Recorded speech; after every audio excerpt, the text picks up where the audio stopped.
Hi everyone, Aaron here for Zollotech, and iOS 16.4 has been out for a few days. I've been using it full time on my 14 Pro Max and my iPad Pro, and also wanted to talk about the experience based off my experience and your experience based on the YouTube community poll. At the time of this video, there's almost 8,000 votes and 114 comments. I've taken all of the information from those comments to let you know how it's going overall based on your devices. Also, I want to talk about some new features. And so once again, with this particular update, if you go into your settings, go to General, and then VPN and Device Management, Apple automatically removes the profile. This is because after iOS 16.4, it looks like there's going to no longer be a profile at all. You'll have to use your Apple ID that's associated with your developer or beta test account. Then you'll be able to get the update. So I can't imagine we'll see a profile going forward. Apple could keep it, but it looks like they're getting rid of it finally. Now, also one other thing I wanted to talk about for new features is iOS 16.4 now allows for health authorities to end their support for Apple's exposure notifications. So we've had that in the features for a little while with exposure notifications. Now that most places don't need it any longer, they're offering the option to no longer require it. And so maybe they'll make this an option to turn on and off later. Hopefully it won't be needed again, but that's something they've updated with this one. Also something they've updated, and they did this with the previous beta, but it's kind of gone back and forth, is if we go into our accounts here at the top, tap on your name and go to iCloud. Down at the bottom, we have Advanced Data Protection, and under Advanced Data Protection, we've seen these icons go back and forth from what looked like Mac icons with a little bit more depth and neomorphism. Hopefully we see those return, but we're thinking that's probably for iOS 17. Maybe they'll add that a little bit later. Now, one thing I showed in the initial What's New video that I wanted to show a little bit better this time around is that we have voice isolation, but with calls. Now, I showed it in FaceTime, but we actually have it with calls, and that's what's new. So if I place a phone call, once I've placed the phone call, if I go into the control center, you can see mic mode standard, tap on it, and you've got voice isolation.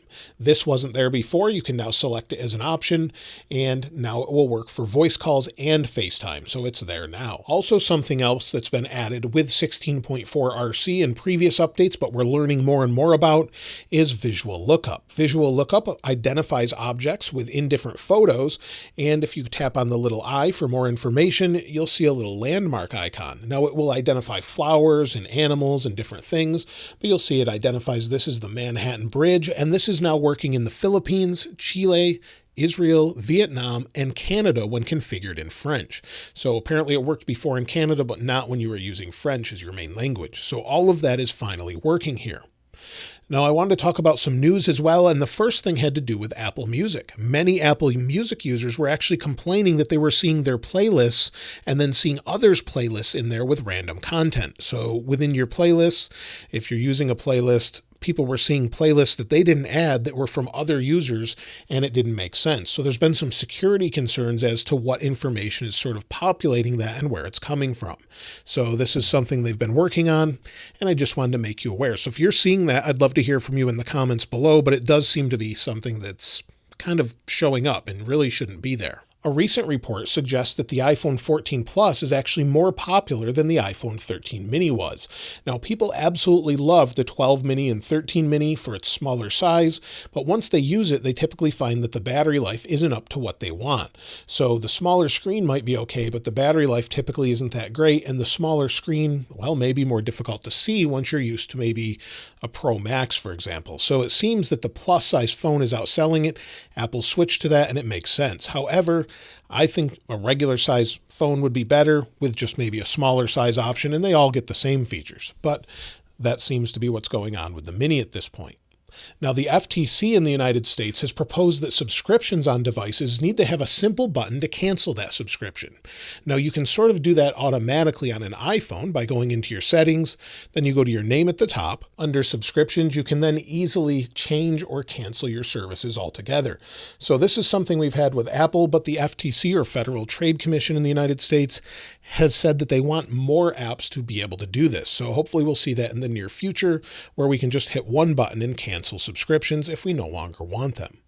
Now, AirPods Pro are said to get a USB-C case this year. That's not really a surprise as Apple switches everything to USB-C, but they're said to switch the USB-C on the AirPods Pro cases, but not the regular AirPods, according to Ming-Chi Kuo.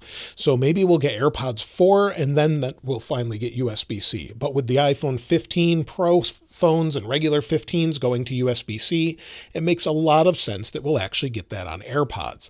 Apple has to do that to comply with a bunch of rules, so I would expect that to happen sooner rather than later. They have a certain date next year they actually have to comply with. Now, I wanted to move on to some apps, and the first thing has to do with Google's version of an AI assistant. It's called Bard and is now available to sign up for. You can join the waitlist at bard.google.com. This is similar to ChatGPT, but isn't as good in some ways, and it's better in others. So that's something you can sign up for now. Get in there and try it out if you want to do that.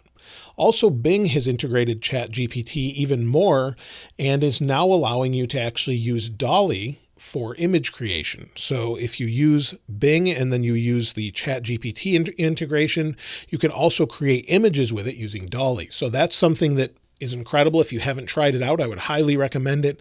You can sign up for it, try it, and then see what it's like. And if you don't want to use it, you can, of course, just delete it. Now, Microsoft wants to launch Xbox as far as a game store on iOS. This would allow you to use games, but right now you're not able to do that due to the iOS system being locked down. According to the head of Xbox, Phil Spencer, in an interview with the Financial Times, he wants to add this, and they're getting ready to do this. Apple is supposedly going to have to open up iOS and allow additional app stores and apps. So even Google is preparing their own version of Chrome, which integrates their own engine, as it's currently just a skin of Safari. So it looks like that could be one of the big features of iOS 17 being opened up, as they'll have to do that to comply with European Union rules. So maybe we'll see an Xbox game store, maybe we'll see different app stores, and also full browsers that aren't just skinned versions of Safari like everything is currently. Now, as far as WhatsApp, as I know many people use this, if you use WhatsApp in a group, the admin of that group can now give access to who's able to join the chat. So not just anyone can join, so we can see maybe less intrusive chats, or they can remove people. So this is just something they've recently updated it with. And so that's been rolled out this week. Now, iOS 17 expected supported devices is a bit of a mixed update right now. We don't really know for sure, and Mark Gurman has said maybe he'll give more information about iOS 17 this weekend. So it looks like iOS 17 so far, we haven't heard that it's going to drop support for any devices, meaning it would go back to the iPhone 11 all the way back to the iPhone 8. Now, if they get rid of the iPhone 8, the iPhone 10 has the same chipset integration, so maybe they'll get rid of it, maybe they won't. I hope they roll it out again and allow the current devices to upgrade to it. That makes more sense to me, but we don't really know. So right now, it's just a guess until Apple officially announces it. Also, to go along with apps, again, Apple released Safari Technology Preview. This time we're at version 166. So you can see all the information here, download the latest preview, and see all of the notes for that. This was released on March 22nd. So you can see the different information for both macOS Monterey and macOS Ventura. So you can see here, if we go into it, you can download the preview or take a look at it or look at the release notes as well, seeing what they've updated so you can update your code to comply with this or take advantage of any new APIs. So that's been updated. Now, as far as the other releases, well, iOS 16.4, of course, we had the release candidate this week. So far, we haven't had a release candidate 2, and it's a bit of a guess at this point whether or not they're going to release this on Monday or Tuesday. Monday is when they typically release updates, but because Apple's releasing Apple Music Classical on the 28th, we could see this on Tuesday instead of Monday. So we really don't know until those days roll around unless Apple tells someone. So far, they haven't told anyone, but you can expect it Tuesday at the latest, it seems. So we'll get iOS 16.4, watchOS 9, the updates for that, iPad, Mac, Apple TV, HomePod, and even older devices with 15.7.4. All of those are rolling out. Then we'll move to iOS 16.5 Beta 1 either later in the week or early next week. And of course, iOS 17 in June, which is just a couple months away. And we're also waiting for WWDC Invites. That probably will be this coming week as well. So we could see those invites roll out. Sometimes they've pushed those out in April, but we could see those invites roll out. Then we'll know when to expect iOS 17 16 to release to developers, and we can see all of those features then. And of course, a final release is not in June, but in September. So we're waiting for all of those things. It's going to be a little bit less features after iOS 16.4 until we see 17. So a lot to look forward to, but it's going to seem like a very long 2 months for many of us. Now, as far as overall improvements with iOS 16.4 RC, well, storage is using very little space for many people. If we go back into our settings, and if we scroll down to the bottom and take a look at our system storage, you'll see it's only using 10.5 gigabytes for me. This is way down from what you would normally see in the 40 to sometimes even 100 gigabyte range. It is cache data, nothing to worry about, but we're seeing it decrease significantly for most people, which means it just frees up more space if you want to install apps or photos or whatever else you're using. So that's good news. Most people have said that's much better for them. Now, as far as overall Bluetooth connectivity, it's seemingly better for me this time around. You'll see it connected pretty quickly, then opened up on the nearby devices, but it seems to work pretty well in general. It connects well, doesn't disconnect, stays connected without cutting out, and it's also working well with my different cars that it connects to through Bluetooth. It seems to be much better this time around. Most people are saying that's their experience, but there are still some issues. For example, if we go into the camera, many people are curious about the photos being updated. There's an issue where it will overprocess them and make them dark, and I can show that a little bit here, but some people say you really need to show skin tones or different faces, and I'm seeing different scenarios. If I take a photo here and then just take a screenshot, you can see what it looks like compared to the screenshot. Let's turn the lights back on, and it gives you an idea of if it's processed much. Now, depending on the scenario, sometimes it's over-processed. Apple has not said that they're fixing this at all in 16.4, so we really don't know. There's been multiple complaints about it. I think it looks better, but they haven't officially said they've fixed anything, so we'll have to wait and see. Now, there are quite a few bugs, and this makes me wonder if iOS 16.4 is ready or not. So there's a couple things I wanted to show you. They didn't release a release candidate 2, so let me show you the first one. We'll go into FaceTime, and within FaceTime, if we bring down the control center, mic mode, where we now have voice isolation for phone calls, this icon here was not showing up in previous builds, but now it was actually showing misaligned with the release candidate. So far today, it's working fine, but sometimes it's just at the top and isn't aligned properly. So that's something that's odd. And I also have a screenshot of notifications that were a bit weird. So let me show you that. Now, I saw this a few times when I had notifications, and if I scrolled up, even this piece at the bottom here would stay. It's a cut off notification, so it's only showing part of it, where for some reason, even if you had ones above it, you scroll, this would stay in place. So that's a bit of a bug that I saw. I haven't seen it return, and I haven't seen the squared off notifications return as well, but that was a bug I had a day or so after using it. Now, also people are complaining that AirPods and HomePod volumes are not changing sometimes when they're connected. So you go and connect your AirPods, you change the volume, and nothing really happens. This is something I've seen a few different times from different people, and it seems to be a common issue for some. So if you're having that, I'd love to hear from you in the comments below, but definitely it's an issue still. There's also an additional issue that happens to be with the older phones of the iPhone XS and XS Max. This specifically happens with AirPods Pro 2nd generation, where if you receive a call and use your AirPods Pro 2, you pick up the call, they disconnect. If you place the call, it works okay. And many seem to have this issue reported on Reddit and Apple's own support forum.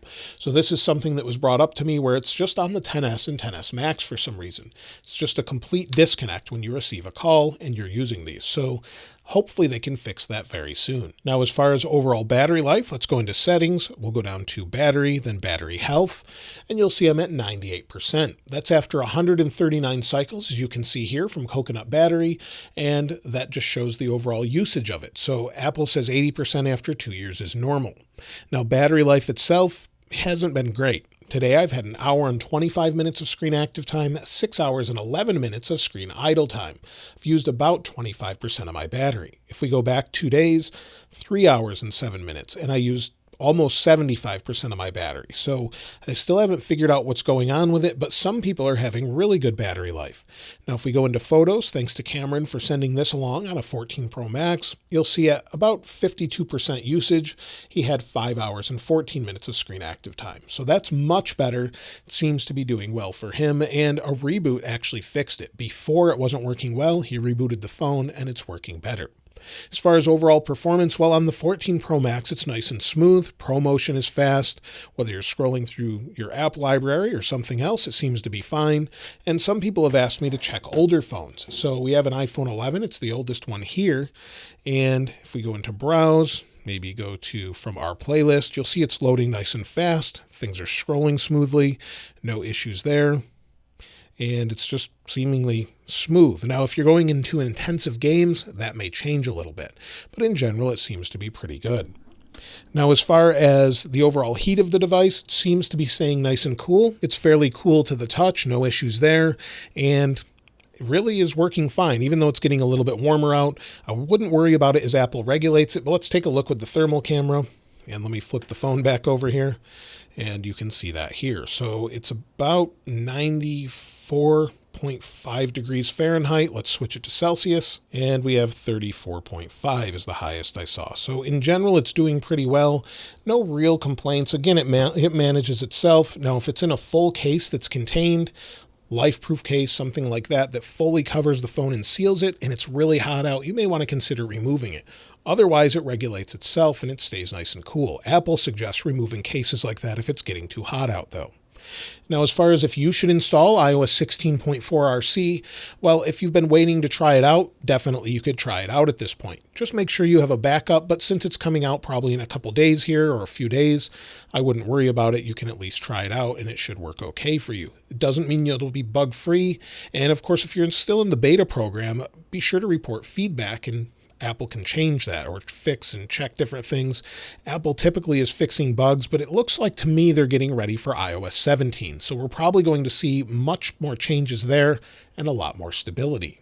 Now let's take a look at some of the comments and see what you had to say. Klaus said, iPhone XR, iOS 16.4 RC, sometimes apps are launching slow and hang while using. Sometimes apps crash on launch, even Apple apps. This has been happening for the last few iOS 16.4 betas. Unboxing the Future 195 said, iOS 16.4 RC has been great for me.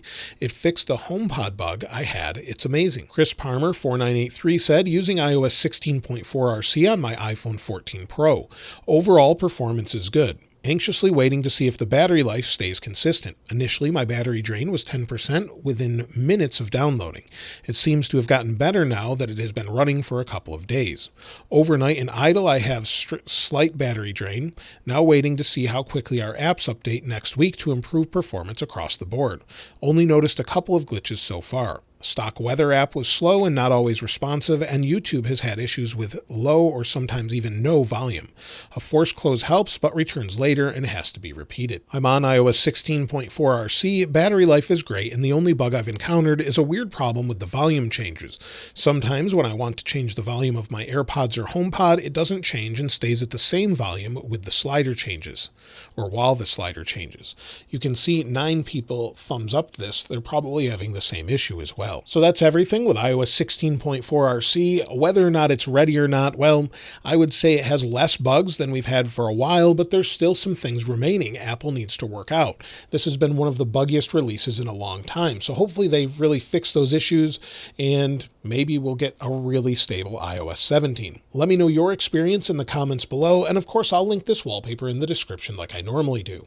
If you haven't subscribed already though, please subscribe, and if you enjoyed the video, please give it a like. As always, thanks for watching. This is Aaron. I'll see you next time. Thank you for making it to the end of the video. I always appreciate everyone that watches the entire thing.